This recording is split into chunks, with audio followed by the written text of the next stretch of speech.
तो दोस्तों, क्या आपने कभी नोटिस किया है कि आजकल पॉलिटिक्स सिर्फ आइडियाज की फाइट नहीं कर रही, या फिर क्या अब पॉलिटिक्स एक साइड चूज करने का गेम बन चुकी है? और अगर आप गवर्नमेंट को क्वेश्चन करो तो आप एंटी नेशनल हो जाओगे, और अगर ओपोजिशन को सपोर्ट करो तो आप देश के खिलाफ बन जाओगे। और सवाल ये है कि इंडिया की पॉलिटिक्स इतनी कड़वी और डिविजिव कैसे हुई, और स्पेशली 2026 में यार। तो दोस्तों, आज के हमारे इस डॉक्यूमेंट्री में हम वही सच समझने वाले हैं जो हेडलाइंस नहीं बताती। तो दोस्तों, आज के हमारे इस वीडियो को पूरा एंड तक जरूर देखना, क्योंकि ये वीडियो काफी ज्यादा धांसू, कूल और धमाकेदार होने वाली है। बाकी बढ़ते अपनी इस वीडियो की तरफ बिना किसी देरी के, लेट्स बिगिन।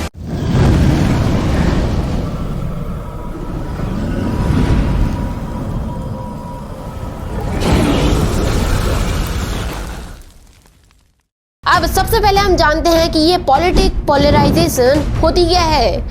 अब देखो भाई, पॉलिटिकल पोलराइजेशन का सिंपल मतलब होता है जब दो पॉलिटिकल साइड्स इतनी एक्सट्रीम हो जाती है कि बीच का स्पेस खत्म हो जाता है।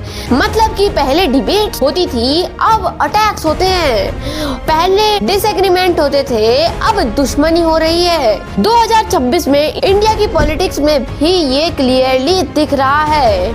गवर्नमेंट वर्सेस ओपोजिशन सिर्फ पार्लियामेंट तक लिमिटेड नहीं रहा, ये सोशल मीडिया, फैमिलीज, दोस्तों और सोसाइटी तक पहुंच चुका है। अब सबसे पहला रीजन तो ये है कि परमानेंट इलेक्शन मोड, यानी कि इलेक्शन खत्म होने के बाद भी पॉलिटिक्स रुक नहीं रही, क्योंकि नेक्स्ट इलेक्शन ऑलरेडी स्टार्ट हो चुका है। हर स्पीच, हर इंटरव्यू, हर स्टेटमेंट सिर्फ एक चीज के लिए होती है, वोट और नैरेटिव। इस प्रोसेस में गवर्नमेंट अपनी पावर डिफेंड करती है, ओपोजिशन हर डिसीजन को क्वेश्चन करता है, और धीरे धीरे पॉलिसी डिबेट पर्सनल अटैक्स बन जाते हैं। अब यहाँ आता है सबसे पावरफुल फैक्टर, मीडिया इकोसिस्टम। अब आज का मीडिया सिर्फ न्यूज नहीं दिखाता, वो इमोशन भेजता है, जैसे कि गुस्सा equal to views, fear equal to TRP और कॉन्फ्लिक्ट इक्वल टू इंगेजमेंट। अब सोशल मीडिया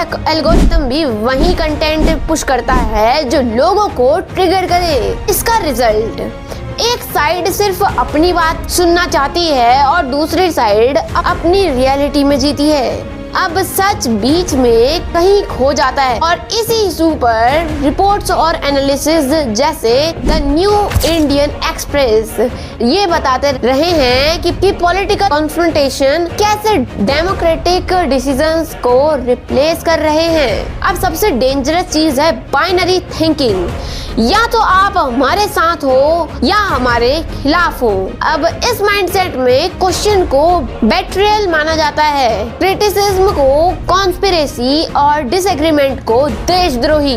डेमोक्रेसी का असली स्ट्रेंथ होता है डायलॉग, पर पोलराइजेशन डायलॉग को शोर में बदल देता है। पॉलिटिकल पोलराइजेशन सिर्फ लीडर्स को इफेक्ट नहीं करती, ये हम सबको इफेक्ट करती है। फैमिलीज में आर्ग्यूमेंट, फ्रेंड्स के बीच साइलेंस और ऑनलाइन टॉक्सिक फाइट्स। धीरे धीरे लोग बोलना छोड़ देंगे, क्योंकि उनको बोलना डेंजरस लगेगा।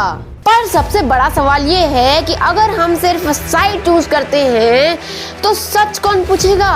और अगर डेमोक्रेसी में क्वेश्चन ही बंद हो गया तो पावर को अकाउंटेबल कौन बनाएगा? शायद पोलराइजेशन का सलूशन पॉलिटिक्स में नहीं, बल्कि हम जैसे सिटीजन्स के सोचने के तरीके में छुपा है। सोचो मत, बंद करो, क्योंकि वही असली आजादी है यार। बाकी आज की इस वीडियो को यहीं पर ही खत्म करते हैं। मिलूंगा तुमसे नेक्स्ट और सीधा हंसू वीडियो में, तब तक के लिए goodbye and take care friends.